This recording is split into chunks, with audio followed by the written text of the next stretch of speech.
Welcome to the Grit Blueprint Podcast.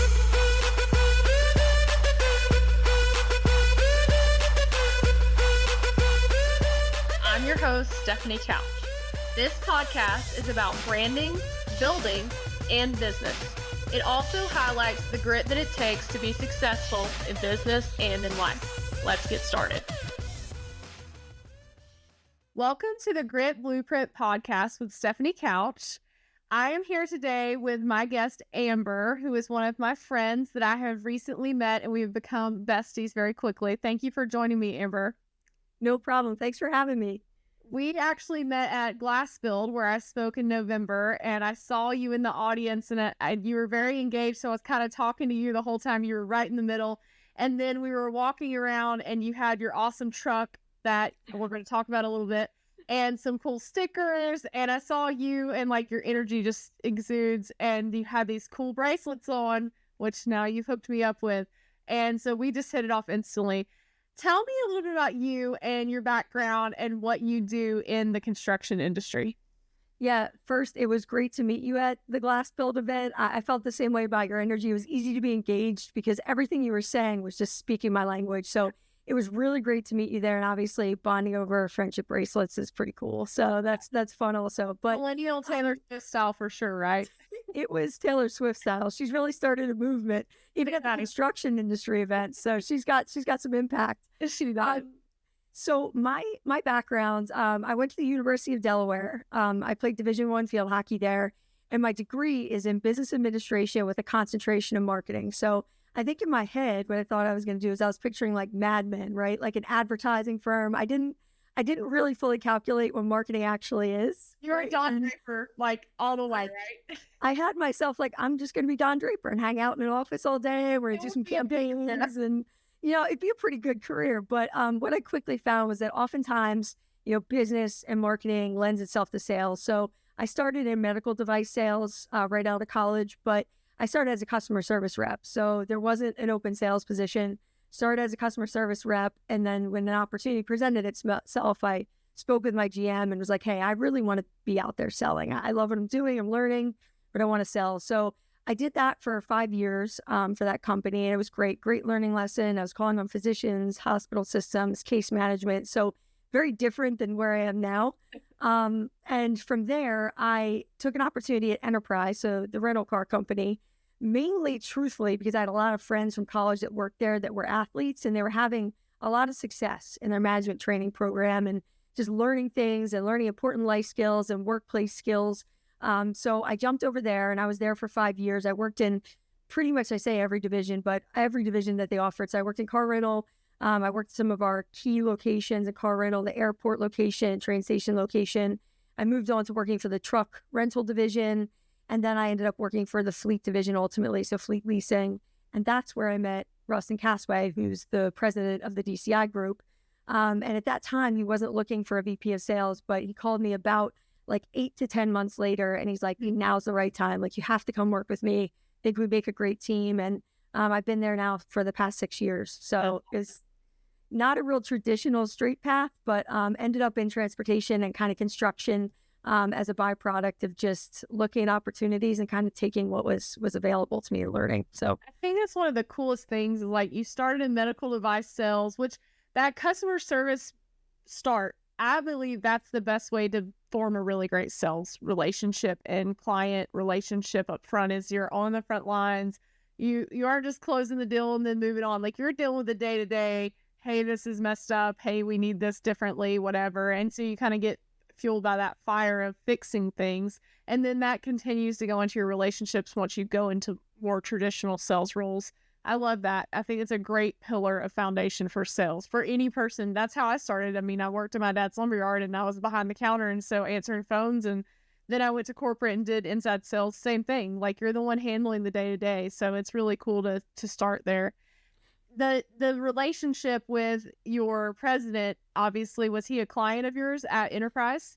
So it's really funny. I went in, I was the first truck rental sales executive for the Philadelphia group. So my job was to support basically our truck rental locations and find them corporate business, like people that are going to come and rent multiple trucks or lease multiple trucks. And I came in to visit Rusty because his company, one of our arms of our company is fleet repair. So I thought, well, while clients are getting vehicles repaired, I know one of the biggest headaches is downtime for their vehicles. If we could offer you like a corporate rental rate and you could put your clients in these rental trucks, maybe it would take some of the heat off of you and you could take some more business in because they have another option. So I went in to sell him on that. And I guess I must have been pretty convincing because he was like, I don't know if I need this, but he's like, I think we should keep our relationship open. So what is it selling, Amber? he's like, we should probably talk after this. But it was just, I believe that a lot of things in the world happen for a reason. You have to just be prepared when those opportunities present themselves, and you have to be open and leave yourself open to meeting new people and making new connections because you don't know where it's going to lead. So yeah, I think that's one thing that women especially sometimes miss out on is that leveraging how opportunity can come by something that maybe you can't see today, but having those relationships that you not only we nurture them. Women are usually really great at nurturing relationships, but actually leveraging those relationships and knowing that networking is not a one-time, like I'm at the event, I get a card, I text them once. It's a follow-up. It's a check-in. It's a friendship, honestly, is one of the best ways to do business with people is, like and trust people, you're going to do business with them. So that's so huge that even though that exact thing, maybe you didn't sell a bunch of rentals then, but you ended up getting something that's 6 years later still going strong. Yeah. And, I think you hit on a really key point. I think sometimes the relationship building process should be viewed like you're building a friendship or having a relationship with a family member. I think if we viewed it that way a little more often, we would take better care of it, right? You'd see something that relates to that person and you'd send it to them and you'd, do those extra things. I think you hit the nail on the head that sometimes we make it too complicated in business, and it really should just be, hey, I'm going to follow up with you, and not just because there's a benefit to me, but because I think that you're a great person to learn from or a great mentor, or just I like following your career. I think if we did more of that and kept ourselves open in that way, there'd be a lot more opportunities. And I think that comes with maturity too. I think when I was early 20s, I maybe didn't understand that was so vital and important, just to be open and keep your eyes open and make a ton of new friends. And I've always been a people person, but understanding that you can translate how you are in your personal life to your business life and have it be very successful for you, because there's a lot of correlations.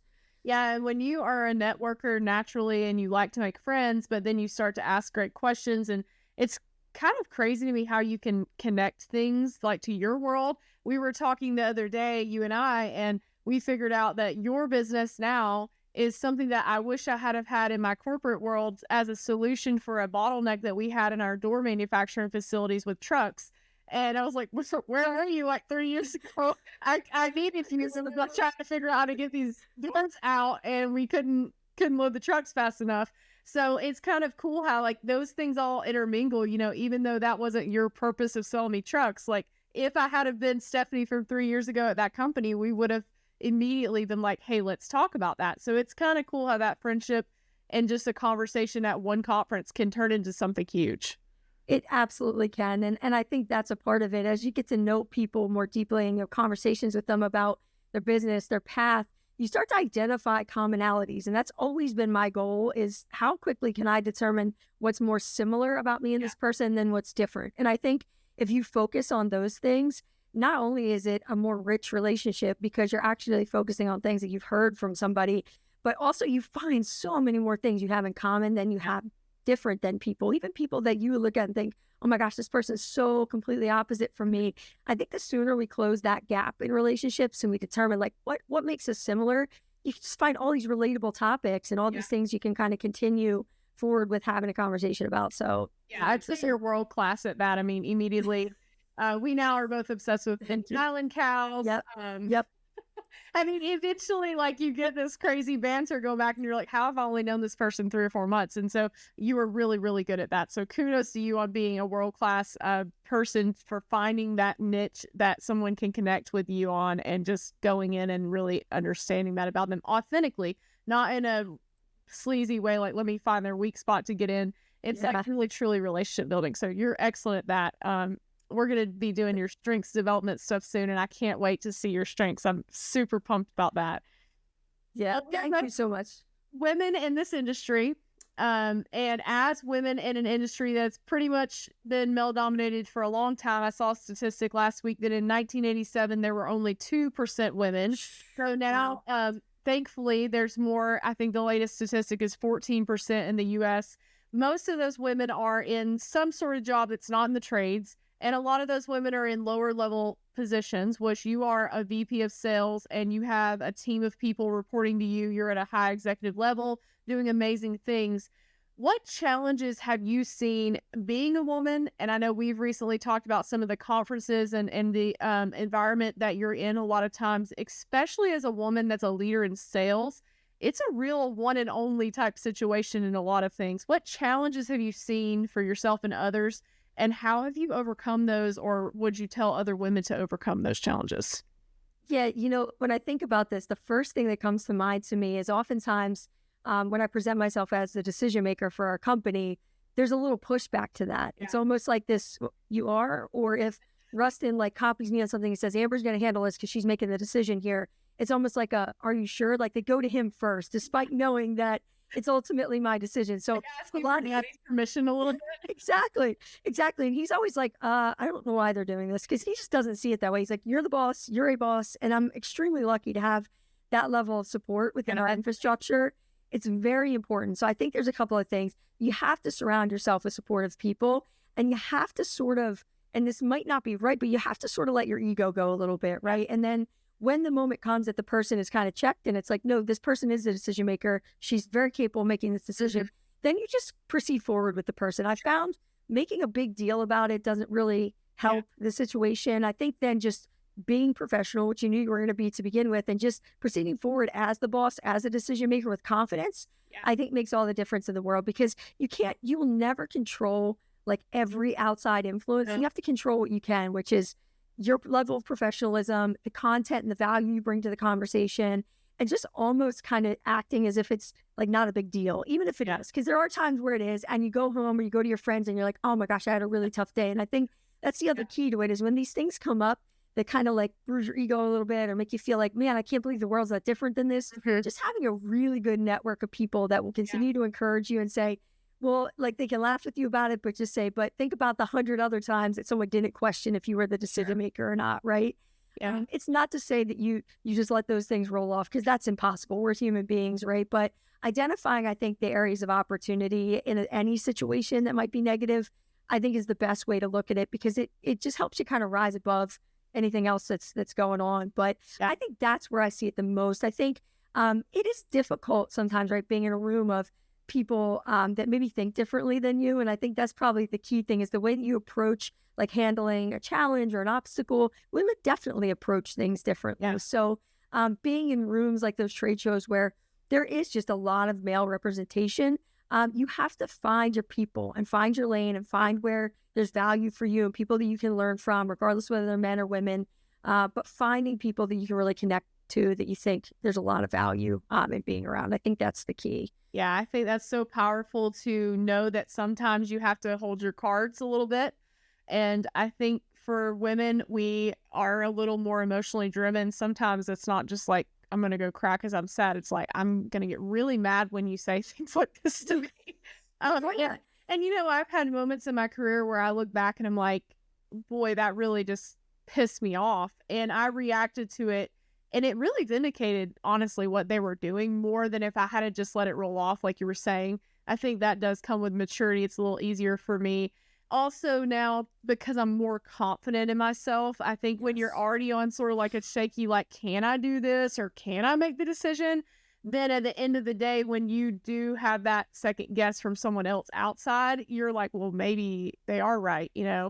And so the older you get, the more experience you get making those decisions and making some failure decisions too, and coming back from it on your 2 feet. It's easy for you to say, okay, that guy's just honestly, he's a boomer and he doesn't like women being in charge, and it is what it is, and it doesn't change anything. So eventually I found that most people, once they get it, then they actually usually come around and they're really supportive. And some of the people that pushed back on me the hardest in my career actually ended being some of the best supporters I had, which is really fun, because then you feel like you've really won them over with, trust, and they're able to do whatever you're supposed to be doing and make the decision, and then you're going to go back it up, So I love that part about being a woman in sales, especially, is when you get the reputation that you're you're basically a badass and you can do what you say you're going to do and you can make it happen. And that's awesome for women or men to have that reputation. But especially I love seeing young women doing that. So you're definitely an example of that. The trade show being the only one and only, the first time I had the experience of that, I never really went to a lot of those when I was in my younger career because my dad had a small business. So there's no reason we went to hardware shows, but there was always families there. But I went to Pro Sales in 2020. I had just gotten promoted into a manager's role. I got the 4 under 40 award. So it was me and 3 other people. It's me and another girl and then 2 guys. And I showed up and I remember, I think there was like 300 people there maybe. It was right before COVID. And there was 3 women in the audience. And I mean, of course, there was, 2 of us speaking, 3 women in the audience and no people of color. It was just like a sea of everyone looked the same to me, and I in the crowd, I was like, wow, do I belong here? Like, I really felt like I should be in the room, but it was awful for me to think for other women that maybe weren't getting an award or something. Why would they feel welcome there? So I think we have to make it a place where women aren't the one and only. Like, let your people go to these shows and experience these things and have these conferences that they go to network and grow. And maybe they have some sort of idea coming back from it that's different than the person you've sent 20 times to the same show. I think there's value there, but it's hard to change those patterns. I mean, it is. And especially if someone's in that position where they need to go to the show, but maybe have someone tag along that doesn't have to go to IBS or to, whatever show that they're attending. I think that's critical. I think you said a lot of really powerful stuff. So you said the thing about challenging yourself. If you find somebody's giving you pushback in a room, almost looking at it as a personal challenge, like I'm going to reverse the way this person thinks about me. That's something that kind of helps you survive when you're in these rooms where your footing is like a little bit unsteady, because we've all had those situations. And like you said, those people sometimes end up being your biggest advocates. So I think it's really critical to look at it that way and create a little challenge for yourself. Like, I'm going to show this person the things that I know about myself and that I'm definitely equipped to be having this conversation. I belong in this room. I belong at this table. And just test yourself a little bit and see how when you interact with them, you're able to change the way they think about things. Because I think another thing you mentioned that's really important is diversity. We know that diversity in decision making is proven, right? Like any team that has diversity comes to a conclusion either more quickly, typically about challenges, or in a unique way, or in an evolutionary type of way.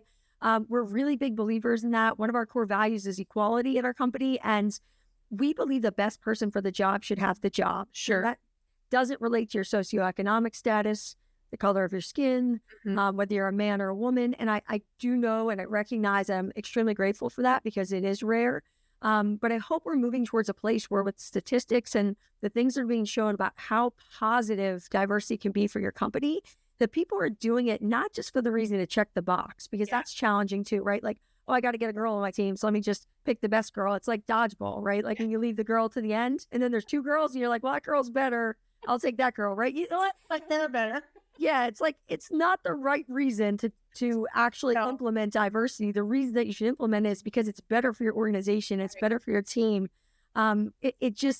That groupthink mentality, like you mentioned, which is probably what you were seeing at that trade show you were in, like everybody sees it the same way. There's no creativity. There's no visionary. There's no, I think that's a really powerful thing that's happening. And I think it happens across, like you mentioned, a lot of different sectors, not just being a woman or a man. I think there's a lot of underrepresentation. That happens. The thing I think that really is cool about it is not a gender thing. Like, it really isn't. I mean, we at this point we need bodies in the construction industry working like with a pulse. Yes. And there's this huge wave of retirement coming, and millennials are going to be 75% of the workplace in the next year, which is just staggering to me. And Gen Z behind them is even more apt to not do work that's not, developing them.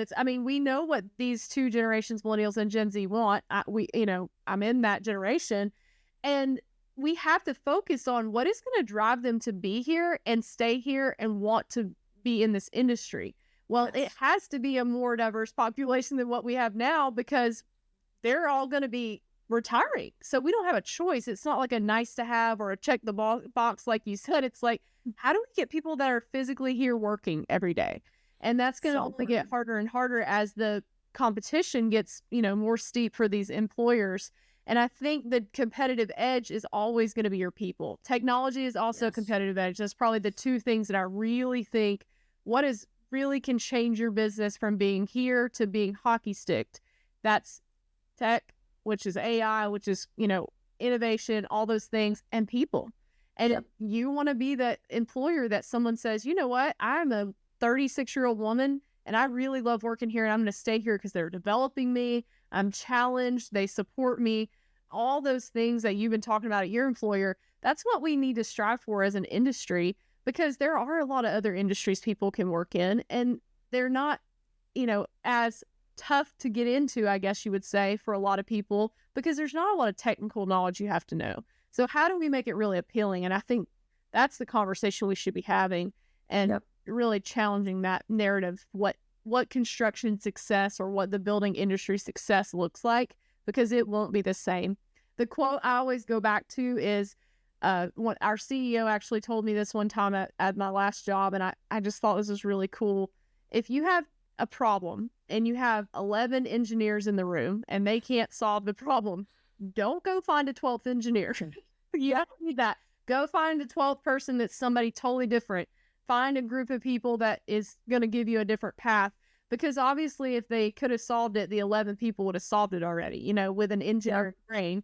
And so, go get an artist or somebody that's totally different, a marketing person, a salesperson, and just see what happens. So I think that I try to remember that when I think I know everything. I've been doing this forever. And I'm like, my sister comes in, she's been a teacher for 11 years. She's like, well, why are they doing this? And I'm like, this is a really good question. It's a great question. It is. It's so important when we hire new people at our company. The first thing we say to them is, please look at the process, look at what you're doing. And if there is something, I know it's difficult when you're new to somewhere, something that you're just like, why is this way? If you're asking yourself why, bring it to me, because there's a really good chance that your fresh set of eyes on this process, operating steps, the standard procedure that we have is really going to help us evolve the procedure, because you're coming in with no knowledge of what this is supposed to be. And you're going to look at it from what is the best way to do this? And if you're stumbling over something, you have to let us know, because we're very open to that. I think that's so important too, just being open. And we have a funny phrase at work. So the engineers like to battle the salespeople a little bit about the things that we sell that we just think should be easy to do. So their joke is that we always come to them and we just say, all you got to do is, and it does happen a lot. So it's like the joke between the engineers and the sales team. They're like, oh, great. Another all you got to do is project. Thanks, guys. Good thing you guys are out there selling like Willy Wonka stuff in the world. But it's a really good point, is that everyone's brain works differently, men, women, but also different occupations, different backgrounds. And I think starting young, you brought another really good point up. We have the same unique struggle of finding manufacturing employees. So what we've done is we've tried to reinforce different programs at local high schools and co-op programs and internships and things at our company, creating a welding school.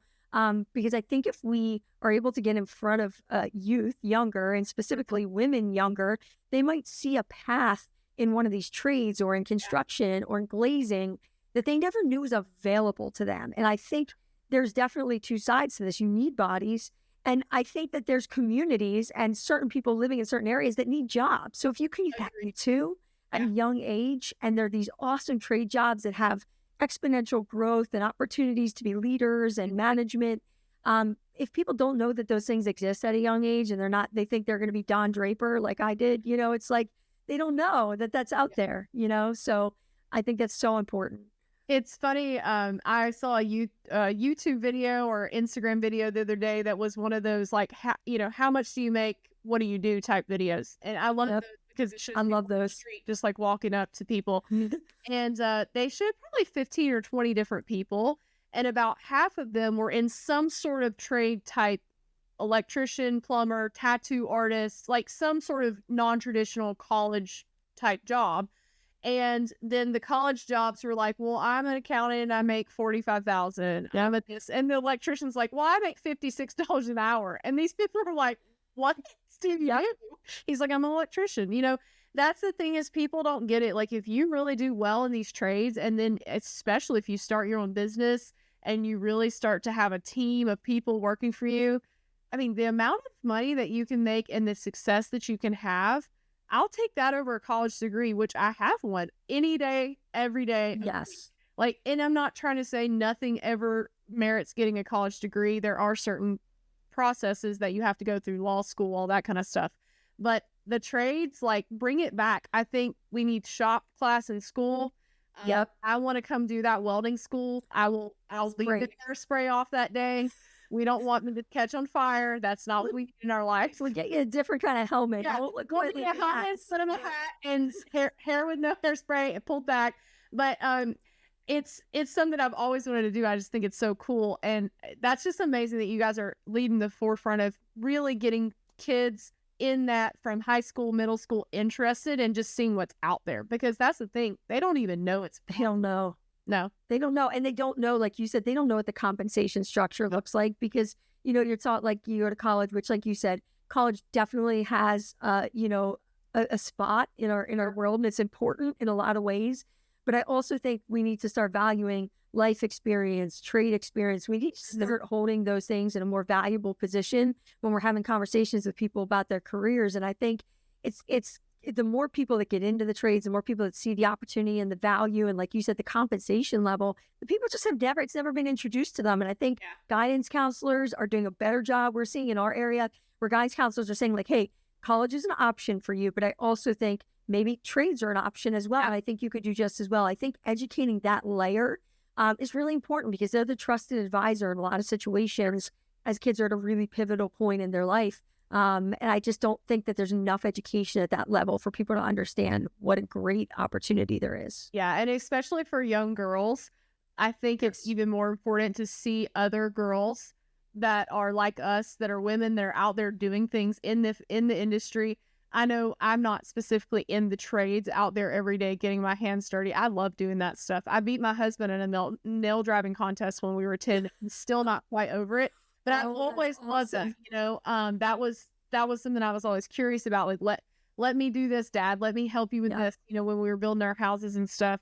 And that's a huge thing for women to see other women. There's really awesome women on Instagram, on LinkedIn that I see that are welders, that are, you know, painters, that are drywall artists. You know, they do these crazy ceilings and like all this cool corner bead and all these things, and driving, you know, huge equipment. Like, they're badass women. And so I think for other girls to see that and see it is an option, and you can also still, if you want to do that on the weekends, wear makeup and your hair done, you can do that on the weekdays too. You can do whatever you want, be girly and be tomboyish all at the same time. Like, there's no perfect fit for girls and women. And I think that's the thing that I want women to understand is you can be all the things. You can be a sparkly unicorn that's a badass businesswoman that also likes to go out and, you know, shoot shotguns and shoot ski if you want, and can build a house. Like you can do all the things. You can do anything and still love to bake a cake. Like, there's no limits. It's about you. And really, truly, the only limits that I see, there are limits that people, society, that they all try to, you know, think, but the true limit is here. If you don't believe that you can do something, if you have self-doubt, you will never do what you are capable of. And I heard something one day a few weeks ago, and it just stopped me in my tracks, is don't let your own self-doubt stop you from fulfilling your destiny. Because other people will put stop signs in your way, but I feel like you can walk around those a lot easier than the mountain of self-doubt that we put in front of ourselves. And we just second guess everything. Can I do that? Well, you know, you probably can't if you don't think you can, because what we believe is what we become. And so I think for young girls, the more they can hear that message, and for women our age, for women 100, the more we can hear that message, the better off we are, because it is something I think all of us still struggle with from time to time, or maybe every day.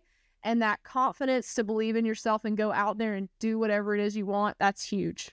It's huge. And I think sports, I'm a lifelong athlete, and I think there's no better example of how mentally tough you need to be, because in your own brain, I learned in college that like your brain is your only limiting factor. We always think it's physical, right? We think it's, I can't run that fast, or I can't lift up that weight, or I can't, but when you start to realize that your limiting factor is your mental health and is where your brain is, I think you learn that you need to take better care of it. You need to speak as kindly to yourself as you do to others. I find so many people are so kind to other people and they're so tough on themselves, and the inner dialogue that they're having is so damaging, and it's a lot easier said than done. And I understand that because there's a lot of things that play into that. It's things that you've been through in your life, things that you've experienced, maybe our current situation. But I think if we learn to speak as kindly to one another, like to ourselves as we do to one another, it would just create such an opportunity for women specifically to, like you said, not be their own limiting factor. There's nothing more frustrating than that, right? Seeing someone so talented and their only limiting factor is themselves, because you feel like that should be the one thing that you hopefully can control, but it's the one that we focus on probably the least in conversation. My sister plays this game. Well, she makes you play this game. If you say something negative about yourself, she's like, tell me 3 positives about you right now. And she will not stop until you tell her. You're like, oh, now I have to just, like, it's some little innocuous comment that you're like, oh man, that was so stupid. And she's like, that was negative. And she leads with positivity, but it actually is a really great reframe, because sometimes she does it with some people we know that we're close to, and they actually have a really hard time coming up with 3 positives about themselves. And I think that it makes them stop and think about how they are wonderful and the things that they are great at. So I think it's a great reframe. She cracked me. I was like, I'm not playing your game to channel tap for your games. But it is a good reframe to do to yourself, is why are you thinking this negative thing? And then how do you get yourself back into that positive mindset of like, well, I did screw up on that, but you know what? I learned this, this, and this, or whatever the reframe is. So I think that's a positive thing. It is. And nothing's ever a real, like a lose or a loss, right? It's a lesson. And if you can start to, and that again, it comes with maturity and it comes with life experience, but if you can start to recognize that some of the most valuable things you've learned from adverse situations or situations that made you extremely uncomfortable, but that, you know, either A, you'd never do it that way again, or B, you have learned something about yourself or about, you know, the situation that you put yourself in. It's so valuable to look at things that way, and reframing things and doing it that quickly. Like, oh, you said something negative, say 3 positive things. It's important, right? Because if you don't do it right away, it's like falling off a horse. You got to get right back on. You got to think about it, reset your brain. It's always easier said than done, but I love it. I think that's hysterical. It's great. So just don't, when you meet her, don't say anything negative about it. Are you going to just to see what happens? I guarantee you she'll do it to you. Bring those in sunshine only over here. Oh, all right. Well, the next thing I want to ask you about is personal development. So I know we both really believe in that. We talked about that, I think, the first time we met, about your executive coaching you've been going through. How do you define success, and what does that look like for you? What personal attributes do you think you have to be successful, or make you more likely to be successful? And then how do you utilize certain strengths that you have, maybe that are different than other people, either on your team or in the workplace, to really optimize for your strengths so that you feel fulfilled and passionate about what you're doing, not having to do it their way? Yeah, I think the very first thing about success is remembering that your path and someone else's path can't be compared, right? That your journey towards success is your journey. You're going to have different milestones. You're going to start and stop at different points. People maybe are going to get to something more quickly. Just remembering that is a exclusive journey to yourself, because comparison can really be the thief of joy. And I think people forget that so often, because we're in a very social media driven world, and there's definitely a lot of pros, but I think there's a lot of cons, because there's a lot of things that maybe are presented one way, and if you compare your journey to somebody else's, you will just constantly feel behind. I think it's just so important to be authentic about your journey.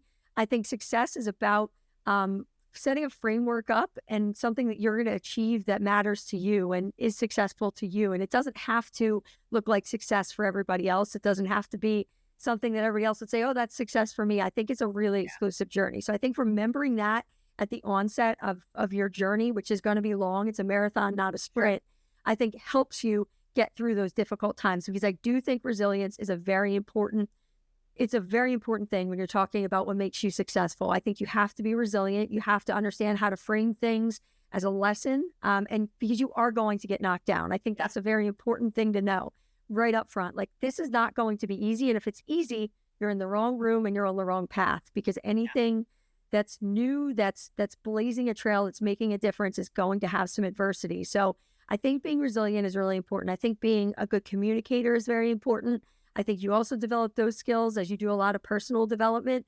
But I've realized that sometimes it's not what you say, it's really how you say it in a lot of situations. And you do get that with personal development. You start to learn about better communication styles, maybe a way that you can communicate to an individual because it's how they need to receive a message, not necessarily how you want to always deliver it, might not always be the best way for that person to receive it. So I think being a good communicator is really important. And I know we've talked about this a million times, but just thinking like not just an entrepreneur, but an intrapreneur, being able to look within the position that you're in or whatever level you're at and saying, how can I make this better? What are some opportunities? How can I be a visionary within this position and look at it as like, it's my business. This is my space. How can I make it better? And if it was my business, what would I do differently? Right. I think having the ability to look at things that way, it's an extremely important quality when you're looking at being successful, because the hope is someday you're guiding and training teams to think and look at things that way.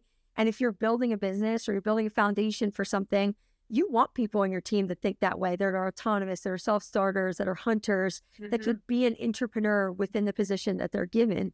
And I think it's just so important to think that your journey of success, it's going to be sometimes sideways. It's not a straight line. It's going to be up and down, but sticking with it and never giving up on those things, and don't give up on yourself more than anything. If you've said to yourself, this is what success looks like to me, don't let anybody make you give up on yourself. And that's the key, is you have to stay on the path, and you have to understand, like, if somebody knocks me down or I mess something up or something doesn't go my way, it's a lesson.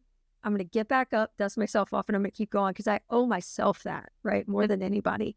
Yeah. And it's confidence in doing what you tell yourself you're going to do. It's something that can't be replaced. If you continue to do the things you're saying to yourself, even small things add up so quickly because you believe that when you say, I'm going to do this, it means you're going to do it and everything in your power to get there. So I think that entrepreneur, it is probably what made me most successful. Now, I didn't really know that word because I think it's kind of a trending, like, I didn't either. It's right? Definitely a new thing. I never knew what you called it at the time, but I always understood the principle of thinking that way. Yeah. I always used to say that my dad owned the business before, but technically it was me. It was my family, my inheritance, whatever you want to call it. But when I went to corporate, I always told my boss, I'm going to run this like my name's on the wall. And that's because, my name was on the wall before for a long time, for years. And so it was weird to me to work for somewhere where I didn't have ownership or some kind of, lineage there.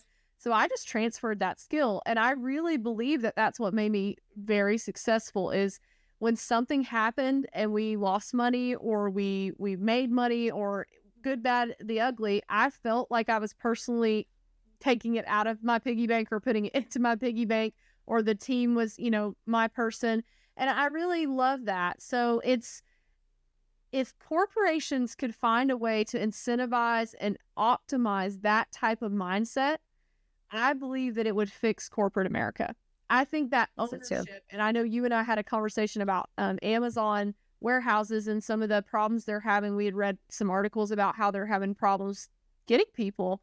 And I really believe it's because they have no ownership over what they're doing. They show up, there's a job, and this is not just an Amazon problem. Any type of job where it's just automatic, like you move this, you put this, you move this, you put this. And there's no like, how can I make this better? What do I own in this job that's really mine? And once you start to take that away from people, I think they start to disengage and they just become robots, and then they don't like that and they leave. Or either they become so apathetic that they stay, but it's just like the workload, their proficiency goes way down. So I think that that's a huge thing to think about as a corporation, and especially in a manufacturing type job, is how do we give people options to make things better? And I love that mindset you said earlier, especially the young person coming in that knows nothing. Like, what do you see and how can we make this better based on you not knowing, but you see some little holes that maybe we're missing because we're blind to it. That nose blind type Febreze commercial. Like, I've been in this room for a year and I don't smell this, but you just walked in and you do. It's the same thing with a business. And I think that we can get arrogant I've been arrogant before, like, what do you mean? You're going to tell me this? I've been doing this for 20 years. It's like, well, this person that knows nothing just came in and schooled me on this because they showed me how to do something on the computer that I didn't know. And here we are.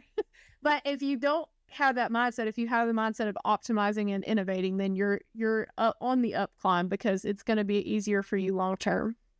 Yeah. And one thing that we did, so we realized that if we found a metric for every employee at the company that mattered to them, that gave them some ownership. For example, in our glass department, when we have a long lead time and we know we need to bring it down, we incentivize them to focus on how many racks, small racks that can get crated and out the door in a week. And they take pride in it. When they hit that 40 number, which is their goal, they take pride. We celebrate it. We give them a little bit of a bonus for doing it. Yeah. And you just find a metric, and everybody has a number. So it was hard for us initially, because we're like, oh my gosh, the press brake operator, what's his number? But his number is the parts he's supplying to the other divisions. And focusing on, like, if he has to bend X amount of metal a day, it's, if he can do this, let's celebrate it. Everybody has a number. In our accounts, our accounting department, sometimes it's our accounts payable or accounts receivable numbers. And just figuring out what metric drives and motivates people also helps give them a little bit of business ownership. Like, I can actually control this. And then we put some QR codes around our shop that are scannable from your phone that people can submit safety recommendations. They can submit recommendations of things they're stumbling over, and just making them feel like they're heard. It goes on the list, it's addressed. And if an idea is implemented, we give them a bonus related to the great idea that was implemented. I think you hit the nail on the head. If people don't feel ownership, regardless of what occupation they've chosen in their life, they could be an attorney who doesn't feel ownership over his book of business, which is his clients. It's not exclusive to our industry. I think ownership's a real problem. That's an epidemic a little bit. I think people go to work, they clock in, clock out, and they don't feel any kind of a tie or relation to the outcome. So you have to kind of show them they do have impact. Here's a number that's a good metric for you to measure your impact, and let's celebrate it and make a big deal when it happens, and give you the tools and the training to hit the number. That's the other piece. You can't just give someone a number. You gotta show them how to get there and show them they can get there, and train them and invest in them so that they see that they can do it on their own. But I think ownership, like you mentioned, is a key. It's a key thing in entrepreneurship, is taking ownership over what it is that you're doing. And it could be something simple. When I worked at Enterprise at the airport, we had a fridge that had waters in it. I didn't need to be the person restocking the water fridge, but I always did, because I'm like, these customers in the lobby are my responsibility. If they're thirsty and can't get a bottle of water, it doesn't matter who restocks the fridge. It's like not an ego thing. Like, go grab a case of water, put it in the fridge, because the ownership over this lobby of people, that belongs to all of us, right?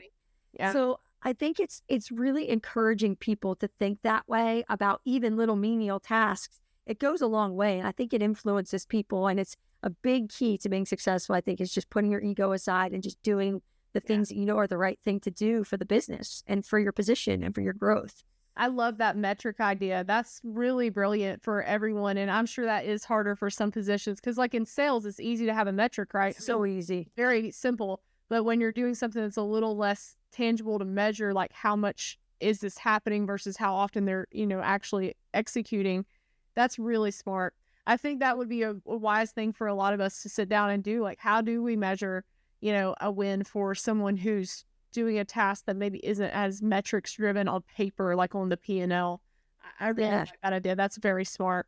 I'm going to take that actually and maybe see how I can implement it. I think there's a lot of people that probably should, if you're listening and you're not doing that, how do you gamify your workforce a little bit? Because people like to win, and it's not always monetarial. Sometimes people just like to win for winner's sake. I know I sure do. Me too. I'm very competitive. So for me, it's like more with high five. Yeah. Okay. So how do you take that and make that a thing that people want to play and actually do? And I love that. So, and if you put a little skin in the game there with the money, that's even better. It is great. And everybody, there's always a number. Like, we struggled a little bit with like even our engineering department, but we decided it was projects, right? Like, they open engineering projects, they get requests, like how many of those are they getting through a day, and celebrating them as individuals, like in meetings, and shouting them out and things. Like, hey, you did a great job. You got me that pricing really quickly. Thank you. Here's what happened. I think filling people in on how their metric and hitting their metric impacts the end result is so important too. We share customer stories constantly. I push my sales team, like, tell those guys in the glass department that did that awesome job getting 40 racks out. give him a story about one customer who was so happy because he got his rack in time to put it on his van and go pick up a job he wouldn't have been able to do if he didn't have that rack on his van. Share that. Go down and talk to them. We are a very family-oriented company. We have 90 people, so I understand we're in a unique position where we can go right to the person that did something great and tell them.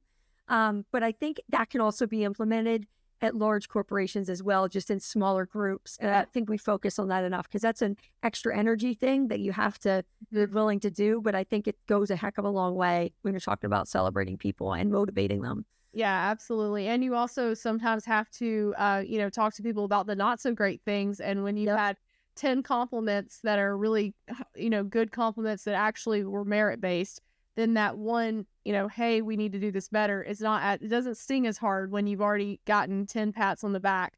So, tell your people what they're doing well and tell them often. And then that way, when you do have to have that hard discussion on something once in a while, then they're probably going to actually feel worse about it because they want those compliments because you're doing that. So they feel like you've been let down and they're going to work harder to not do it. I know I sure do, Yeah. If I mess something up and I have to get kind of in a conversation I don't want to have that conversation again. So I'm going to try to fix it next time. So I think it's important.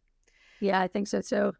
All right. Well, it's time to talk about how women rise. So we are doing a amazing masterclass. Sally Helgenson has written this book that I love. It really changed my career. And we've partnered with her to do How Women Rise for Build Women. And it's going to be our first course in the university. So we're really excited about it. And I know women have lots of things coming at them from the outside, but we've already talked about most of the problems I feel like we put on ourselves are things that we can fix or somehow control to react better to. So let's talk a little bit about a few habits from this book. There's 12 habits. We don't have time to do all 12. But one of the habits that I think a lot of overachievers struggle with, especially women, is putting their job, their day-to-day technical duties, especially when they're in a lower level daily individual contributor role, they're putting that job before their career. And they're really thinking about, how do I do 100% of this job today, instead of thinking about how they can learn the skills or work with someone that's maybe in the next position up or wherever they want to go. How have you seen that maybe in your own career or in the career of others around you on your team? Has that been a hindrance? And how would you suggest that women work around that to also do a great job at their day-to-day, but be thinking about what the road ahead is paved with and how they can get to where they want to ultimately go? I think it's a really good point that you make. That there's a lot of things coming at us just as individuals in a day. We're in a world where we're like drinking from a fire hose, right? You've got 8 different social medias and you've got LinkedIn, you've got your regular job, and then you have a family and you have, there's a lot of things happening. Yeah. But I think in the past, maybe women have viewed having this type of mentality as selfish, maybe, right? Like, well, I shouldn't have this for myself and I shouldn't be thinking of my career. I should just think of my day-to-day, do a good job, and things will come to me. But I think you have to actually think the opposite. You have to align yourself. If you have, the best thing you can do is find a mentor. I think that's what's gotten me out of that day-to-day. On occasion when I found myself kind of stuck, I wasn't sure what the next level was, find a mentor. And it doesn't have to be someone at your company, someone on LinkedIn, someone that you think very highly of, that you respect. Reach out to them, because I found people want to help people, right? And if anyone reaches out to me and says, hey, I'm interested about your journey, I'm glad to share that with them. If it's in any small way going to help them think about what could be for their future or something that they want to work towards, I'm all into that. And I think most people think that way. So I think finding a mentor, but I think also spending some time. What I love that you do that I am terrible at is like vision boarding, right? I'm not good at it. I've admittedly, it's taken me a little bit later in life. I think about those things, but I think taking them and making it a tangible, touchable thing that you look at every day, that's on your wall. I think that's a brief moment in a fun way to be like 30,000 feet from your day-to-day life. And I think that it's become obviously more popular, but I think there's a lot of validity to it because it's in front of you and you can touch it and you can see it and you built it. You built it yourself, right? So it gives you a little bit of your map and your path. And if you're ever feeling stuck in your day-to-day, you can look at that and say, okay, can't lose sight of that. What do I have to do to get to that next level? I think building a network of people that are also hungry to like look for new opportunities and just learn more and are inquisitive people, I think that's extremely important too, because you're going to find yourself just naturally finding new things to go to, whether it's an event or a trade show or some kind of programming that really appeals to the things you're trying to achieve in your life. I think those things are key because it's very easy. I've done it, before where you're in your day-to-day and you're like, well, if I just work hard in this job, then naturally the next level is going to open up. And then the net level opens up and you go for an interview for it. And either you didn't feel prepared or it didn't go your way. And you're like, what could I have done better? Well, the thing I could have done better is I could have saw myself in that role before I actually went to interview for that role. Yeah, right? 12 months, 18 months, 24 months. Yes. Yeah, 100%. Easier said than done, but it is because you still have to do your day-to-day and be successful. It's a very tough balance. And I think it's easy. I think some people get too far ahead. Like they're only thinking ahead in the cloud's future and they don't do a good enough job to even get there because of the day-to-day is not getting taken care of. And it is just such a tough balance. So I think the biggest thing we can do is know where we want to go. And even if that changes, what does success really look like for you? And I really spent a lot of time in my early career thinking that success was success for everyone else. Like I looked up, basically I just looked up in the company and I said, that's it. And I'm going there. Like that's the ladder. There's one direction, one path. That's it. And unfortunately, it was a lot of men that were, a lot older than me that had been in a long time that wore blue button downs and management vests and khakis. And that wasn't really myself. So I'm like, okay, well now I have to be kind of like that to climb that ladder the same way, right? You didn't want to get to the point where you saw that and you're like, well, I'm not enough like them, so I'm not going to be able to do this. And that wasn't necessarily true, but that was just kind of a story I was telling myself. And then I started asking questions, like hard questions to myself.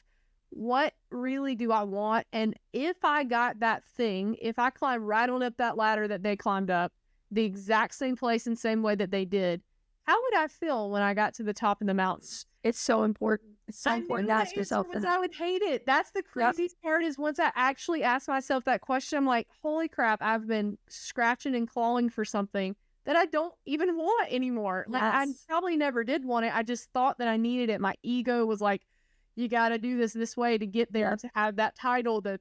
It's just crazy to me that I took that long to see like, holy moly, this thing is not going to fulfill me. I'll be miserable with a better title and probably a little more money. Like that's when I decided to do my own thing because I knew that my purpose was something else. And I wanted to work with those companies instead of for them because I felt like I could have more autonomy to do it my way and still probably make bigger impact with more people in the world.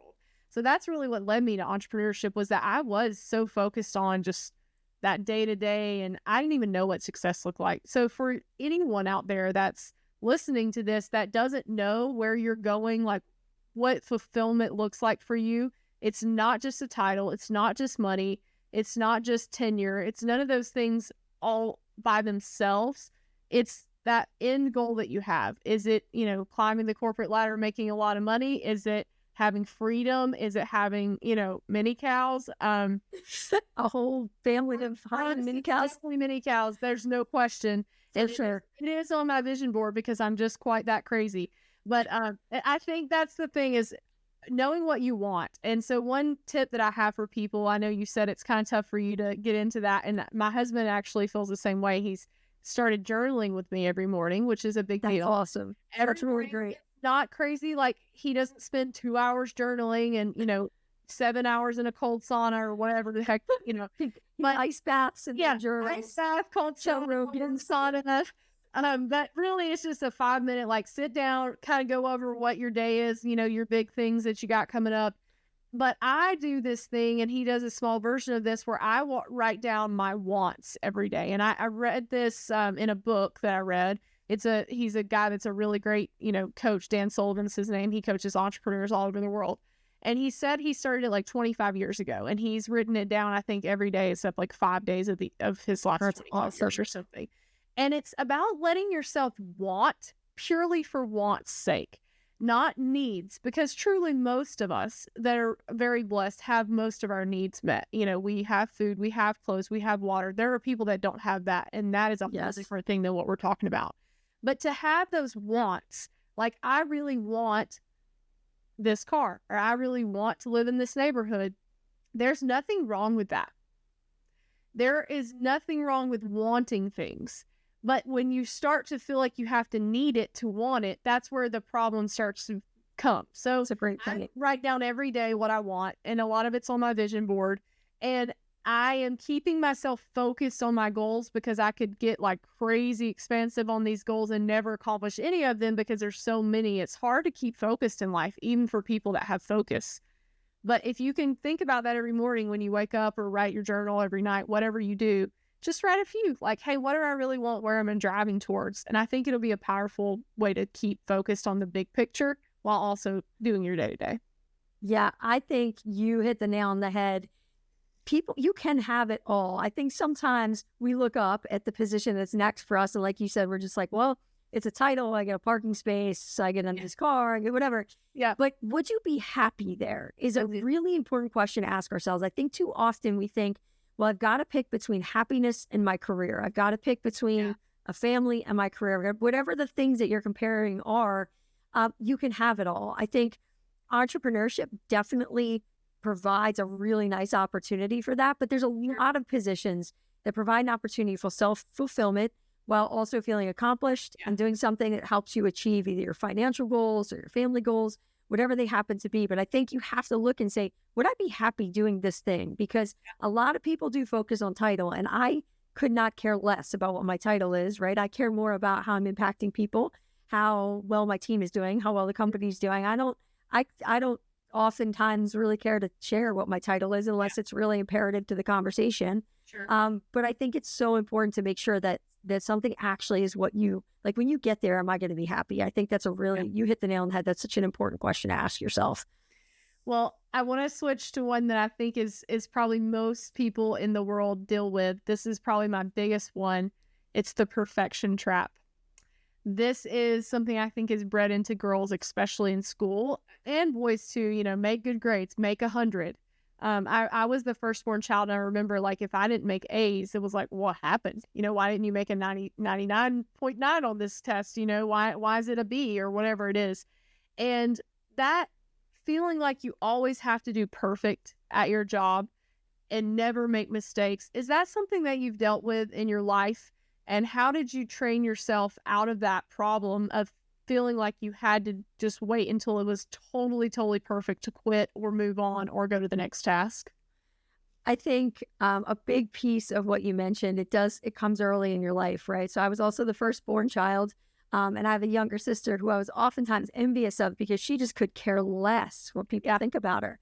And I love that. It's my favorite thing about her. She could care less about, and she always did very well in school, but she probably naturally was more intelligent than me, but I just worked a million times harder because I couldn't stand not getting an A, right? I thought I had to get an A. And so I think it starts really young in your life.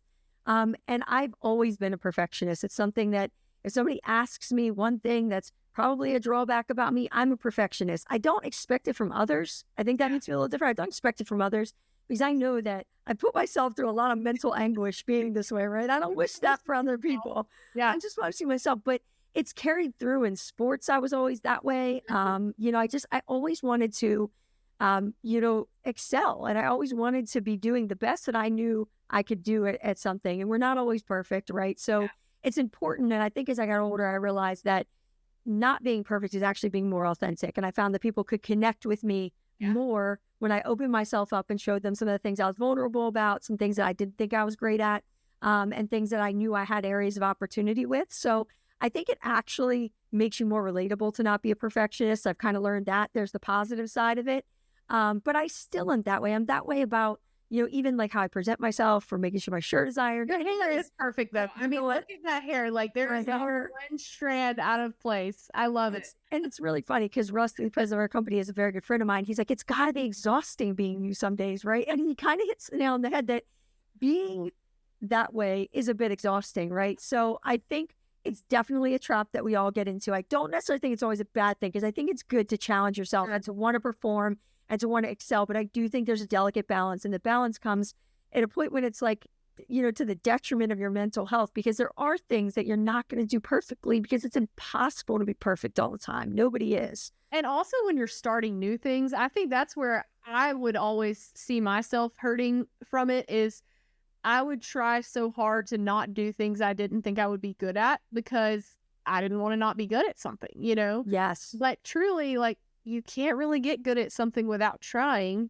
and without being crappy at it most of the time. I mean, very few people start a task that's especially a harder task that takes years to learn or skill, you don't just walk on the field and become Tom Brady. Like, you know, you gotta, yeah, he had natural ability that was probably better than others, but like in college, I mean, you know, he wasn't like the top person in the world for a long time. He became that. Michael Phelps became that. You know, Simone Biles became that. A lot of falling off the beam, a lot of falling off the bars, you know? And that's the thing we forget, I think, is that success story that we see that we want to be starts with failure. That's just hard to do though, man. That bumping and just falling on your face, that's not real fun to see or be a part of. And so I've had to get over that. I mean, my entrepreneurship journey has literally been the lack of me being perfectionist, and also has made me feel like I can do things and really be just okay at them, to get to a point where I'm good and then pretty good and then really good, because I know that's the only way it's ever going to happen. But that's been a really weird feeling for me to be able to let go of that. Honestly, because I had to. I just didn't have time to do the 100% on every task.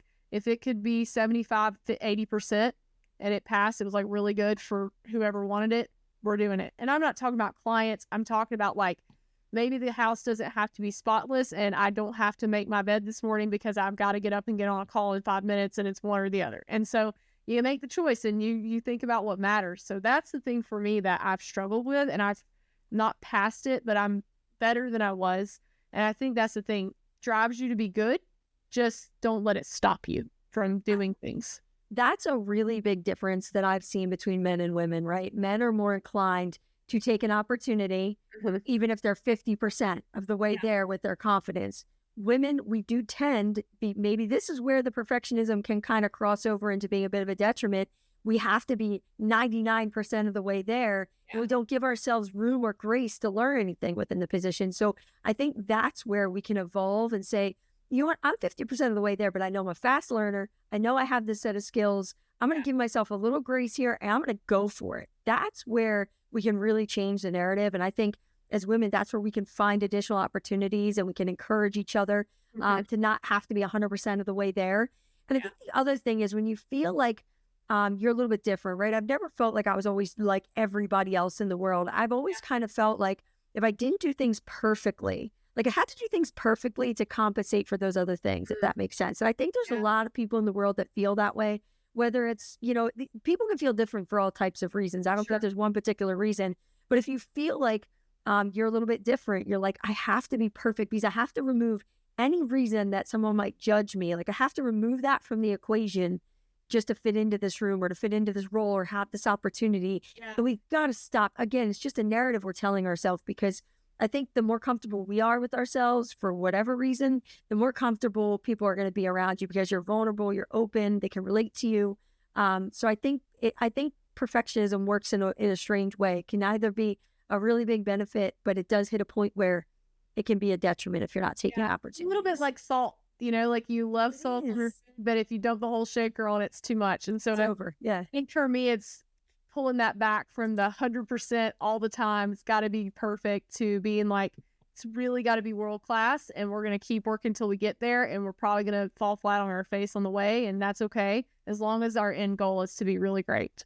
So that's a great conversation, and I think a lot of people can hear this. And when I think about women and the struggles that I talk to clients about and women out in the field, is confidence and perfectionism. That's the two things I see that really stops people from being successful. So I love this conversation. All right, one more, and that is the disease to please. So being a people pleaser and worrying about what other people think. You referenced your sister a minute ago, kind of a free butterfly, and just floating and feeling like she doesn't have to worry about that. Have you ever felt like being a people pleaser or wanting to really be liked by everyone is to your detriment? Do you struggle with that? And if you do, what do you do about that? How do you still be who you are, but not, do something you shouldn't do just to say yes to someone or not to hurt someone's feelings or whatever the case is? That's probably the area that I definitely have been a people pleaser my whole life. And I think where I've seen it magnified the most is probably in my personal life, sometimes in my work life, where there's something that I just don't want to do, but I feel really bad telling somebody that I don't want to do it because it's really important to them. So there was a lot of my life where I put like other people's feelings ahead of my own. And I think you do hit a point in your life where it wears you down a lot, right? Because you realize like, I'm not doing stuff that I enjoy doing, or I'm not doing as much of the things that I would like to do because I'm saying yes to things I don't necessarily want to do. And it does carry over into your business life as well, because you never want to shake the trees, right? You just kind of want to be a part of the solution. You want to be a part of the team. But what I realized was that my voice and my opinion is valuable. And I think we need to tell ourselves that, even if it's not the opinion of the group or not the opinion of your friend who wants to go to this place, you want to go to that place. It's okay to have healthy conflict. It's okay to agree to disagree. That is something that I have to work at every single day, is healthy conflict and agreeing to disagree. And when you're managing people, there's quite a bit of that, right? Because I know that I am kind of protecting the mothership. I'm following our core values as a company. And there's times when individuals, will have thoughts that are opposed to that, or will feel like, well, I've got my own mission and I've got it. This is how I feel about it. But you have to just remember that everybody's entitled to an opinion. It's okay to have healthy conflict. It doesn't mean it's going to change the outcome, right? Or maybe it means that you go this way, I go that way, and that's okay too. I think we need to normalize healthy conflicts. I think what it will do is it's going to remove that people-pleasing thing. I think generationally it's changing. People are much more outspoken than, a lot of my friends were. And I think it is really, truly important because it creates equal business stature too. If you feel as if someone's in the room with you and you're having a conversation, they're just a yes person. First of all, you don't think that they bring a lot to the table. But you also don't look at them as an equal. You look at them as someone that's just going to go along for the ride. So sometimes inadvertently, you're kind of diminishing yourself when you're saying, I'm just going to go along with them. I'm going to be a yes person. Never gets you anywhere. Nobody ever gets. If you're already a woman that's kind of like we talked about, looked at as maybe not allowed to be the decision maker, but you are. But then you're also not making the decisions sometimes more out front, where it's like, hey, this is the call, even though people don't like it or maybe you don't agree. That is tough. And I think conflict with people, especially I find that have harmony in their top strengths, which I would be surprised if you don't have somewhere in there, is that they don't like to go against the grain. That is one problem that I don't have. I've always kind of been like, see ya, I'm going to do this thing. But it is, you still want to be liked. I think that's the thing, is even if you don't mind making some little ripples in the pond, you still want people to like and love you. And very few people are just okay with like everybody being up against them. Maybe like Elon Musk or something, like loves it when he loves the conflict. But does like conflict. I think it's funny how, most of us, we think about that a lot. And that does lead to sometimes making decisions, even just to not have a conflict. That that eventually the conflict's going to turn into like a nuclear thing if you don't stop it now, but you let it go for like so long because you just don't want to have the conversation or the email being sent or whatever the question you need to ask. Just have the conversation as soon as you can. Nip it in the bud. It may actually not be as bad as you think it will be, because you've made this story up in your head. Usually that's worse than reality. Like almost always the worst case scenario doesn't happen. And a lot of times the worst case scenario in our head is actually not even what it would be in real life. So I've seen that happen a lot in my friends and my clients. This is one I don't struggle with quite as much, but I definitely can see how people that are really trying to do the right thing for the whole group, they want the sum of the group to feel good about things. And that makes it really hard when you have to isolate one person that you're like, man, that person's really going to hate this and they're going to hate me for this. But I have to do it because it's the good of the company. And that's really tough, especially when you like the person that you're opposing opinions with. It's true. And I think you made a really important point, is the sooner you have these conversations that might create conflict, the better. When you let things fester in your life, in your personal life or in your business life, the conversation when it actually happens is just filled with emotion. It's filled with all of this it never boils down to the right thing in that moment, because it's just been so long that you've let something go. And that is a very valuable lesson I've learned in my life.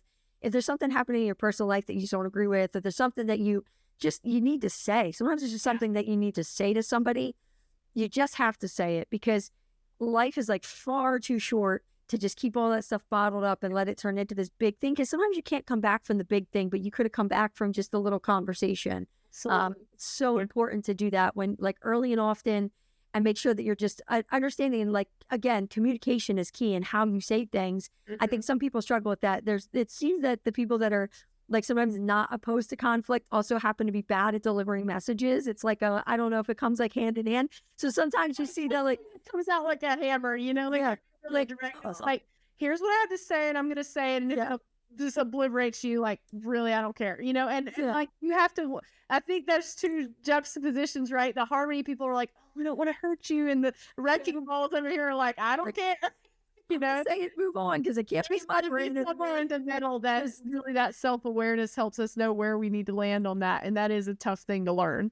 And I think these are all things, every topic that we've touched on are things that you can learn, that you can be coached on, that you can find opportunities to grow. I don't think there are things that it's either like, oh, you have it or you don't.